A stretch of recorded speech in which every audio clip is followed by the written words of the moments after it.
सागाच्या उंच उंच झाडांमधून वाहणारा धुका आणि पावित्र्याची अनुभूती.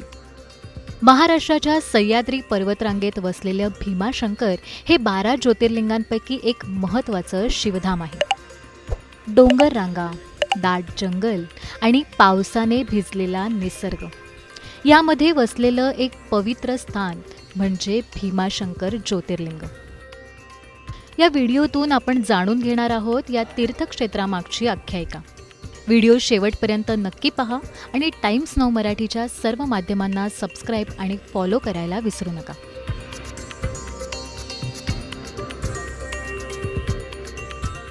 पुराणांनुसार भीमाशंकर मंदिराच्या मागे एक पौराणिक कथा आहे.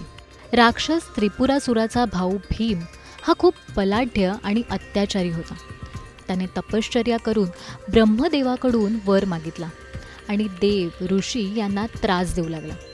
तेव्हा भगवान शंकरांनी रुद्रावतार धारण केला आणि भीमासुराचा संहार केला. या लढाईतून निर्माण झालेल्या उष्णतेने पर्वतराज सह्याद्रीवरून पाणी वाहू लागलं आणि त्याच ठिकाणी स्थापन झालं भीमाशंकर ज्योतिर्लिंग. भीमाशंकर मंदिराचं बांधकाम नागर शैलीत झालंय. काळ्या दगडात कोरलेलं हे मंदिर साधं पण शक्तिशाली आहे. मंदिर परिसरात एक शांत आध्यात्मिक वातावरण आहे. रोज सकाळी आणि संध्याकाळी आरती दरम्यान मंदिरात भाविकांची गर्दी असते. महाशिवरात्र आणि श्रावण महिन्यात इथे विशेष गर्दी असते. भीमाशंकर अभयारण्य हे केवळ धार्मिक स्थळच नाही तर जैवविविधतेचं खजिनाही आहे. इथं तुम्हाला दुर्मिळ शेकरू पाहायला मिळतो. तुमच्याबरोबर भीमाशंकर हे निसर्गप्रेमींसाठी स्वर्गच आहे. धुक्याचं भरलेलं जंगल, थंडगार वारे आणि डोंगरातून वाहणारे झरे हे सगळं पाहताना मन अगदी शांत होतं. पावसाळ्यात तर इथे परिसराची शोभा अफाट असते. धबधबे, हिरवळ आणि मंद झुळूक. खरंच इथं आलं की वेळ थांबतो असं वाटतं. आता पाहूयात भीमाशंकरला कसं पोहोचाल.